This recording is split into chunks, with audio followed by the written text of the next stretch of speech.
எல்லாருக்கும் வணக்கங்க. ஸ்நேகிதி ஃபுட்ஸ்ல இருக்கோம். இன்னைக்கு வந்து பார்த்தீங்கன்னா, தேங்காய் கொப்பரை, தேங்காய் எண்ணெய் இது வந்து ரொம்ப அதிக டிமாண்டா இருக்கிற பொருளா இருக்குது செக்கு எண்ணெய் தொழில்லைங்க. என்னென்னு வந்து பார்த்தீங்கன்னா, தென்னை மரத்தில வந்து காப்பு அதிகமா புடிக்காதனால வந்து பார்த்தீங்கன்னா, ஒரு 4, 5 மாசமா தேங்காய் டிமாண்டா இருக்கு. தேங்காய் டிமாண்டா இருக்கனால கொப்பரை டிமாண்டா இருக்கு. கொப்பரை டிமாண்டா இருக்கனால தேங்காய் எண்ணெய் டிமாண்டா இருக்குங்க. அதுவும் வந்து பார்த்தீங்கன்னா, ஒரு 6 மாசமா ஏற்றத்திலேயே தான் இருக்குது. விலை இறங்கவே இல்லைங்க. இப்ப தான் ஏதோ கொஞ்சம் கணிசமா கொஞ்சம் இறங்குது, ஏறுது, இறங்குது, ஏறுது. இந்த மாரி முன்ன பின்ன இருக்குங்க விலை. எங்களுக்கு வந்து என்னன்னா, செக்கு எண்ணெய் உற்பத்திக்கு வந்து பார்த்தீங்கன்னா, இந்த தேங்காய் வந்து நல்லா முதிர்ச்சியான தேங்காய் தேவைப்படுங்க. நல்லா முதிர்ச்சியான தேங்காய் இருந்தா தான், தேங்காய் பருப்பு தரமான தேங்காய் பருப்பா இருக்கும். தேங்காய் எண்ணெய் நல்ல தரமான தேங்காய் எண்ணெயா இருக்கும். நாங்க வந்து முதிர்ச்சியான தேங்காய் பற்றாக்குறை இருக்கனால என்ன ஆகுதுன்னா, எங்களுக்கு 70 நாள் ஆனா தான் அந்த நல்ல முதிர்ச்சியான தேங்காய் வருதுன்னா, 60 நாள்லயே வந்து வியாபாரி வந்து விவசாயிகிட்ட வாங்கிட்டு போயிடுறாங்க. அதனால எங்களுக்கு பற்றாக்குறைங்க. அதனால நாங்க நாங்க வந்து கொஞ்சம் ஸ்லோவாயிட்டோம். இப்போ வந்து பார்த்தீங்கன்னா, ஒரு 860 காய் ஒரு எங்க நண்பர்கிட்ட 2 பேர்த்துக்கிட்ட, ஒருத்தர்கிட்ட ஒரு 335 காயும், இன்னொருத்தர்கிட்ட ஒரு 500 காயும், அப்புறம் எங்களுது ஒரு 10, 20 காய் இருந்தது. ஒரு 860 காய் சேகரிச்சிருக்கிறோம்.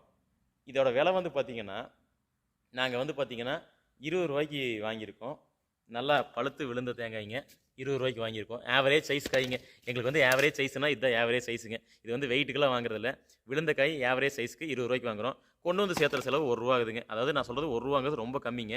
ஆள் வச்சு ஆட்டோ வாடகை வச்சா தூரத்துக்கு ஏத்த மாரி விலை ஏற்றம் இறக்கம் இருக்குங்க. இது வந்து நம்ம லோக்கல்ல நம்ம பண்றனால இந்த மாரி முடியுங்க. பாருங்க தண்ணியே ஆடுறதில்ல. பட் உடைச்சு பார்த்து நல்லா இருந்துச்சு. நல்லாதனால தான் வாங்கிட்டு வந்திருக்கேன். என்னன்னா, இது வந்து நாங்க ரூ. 21 கொள்முதல் பண்ணிக்கோம். பட் எல்லாமே நல்லா முதிர்ச்சியான காய்ங்க. உங்களுக்கு பார்த்தாலே தெரியும். இதான் பழுத்து விழுகிற காய்ங்க. இதான் நல்லா பழுத்து விழுகிற காய்ங்க. ஸோ இதுதான் வந்து நமக்கு வந்து அ தேங்காய் கொப்பரை பண்ணி தரமான தேங்காய் எண்ணெய்க்கு இதுதான் வந்து இருக்கிறதுலயே பெஸ்ட்டுங்க. ஸோ வாங்கிட்டோம். இன்னும் கூட ஒரு 500, 600 காய் இருக்குங்க. ஸோ வந்துச்சுன்னா, உங்களுக்கு வந்து இந்த தேங்காய் வாங்குனது எவ்வளோ? உரிச்சு உடைச்சு போட்டதுக்கப்புறம் எவ்வளோ கொப்பரை கிடைச்சு, அதில என்ன எண்ணெய் கிடைச்சுன்னு, நீங்க ஒவ்வொரு பதிவிலயும் அடுத்தடுத்து பார்ப்பீங்க. இப்போ ஒரு 860 தேங்காய், விழுந்த தேங்காய் வாங்கியிருக்கோம். உண்மையாலுமே ரொம்ப டிமாண்டான டைம்ல இந்த 860 காய் பயனுள்ளதா இருக்கும். இன்னும் ஒரு 500, 600 காய் வரும்.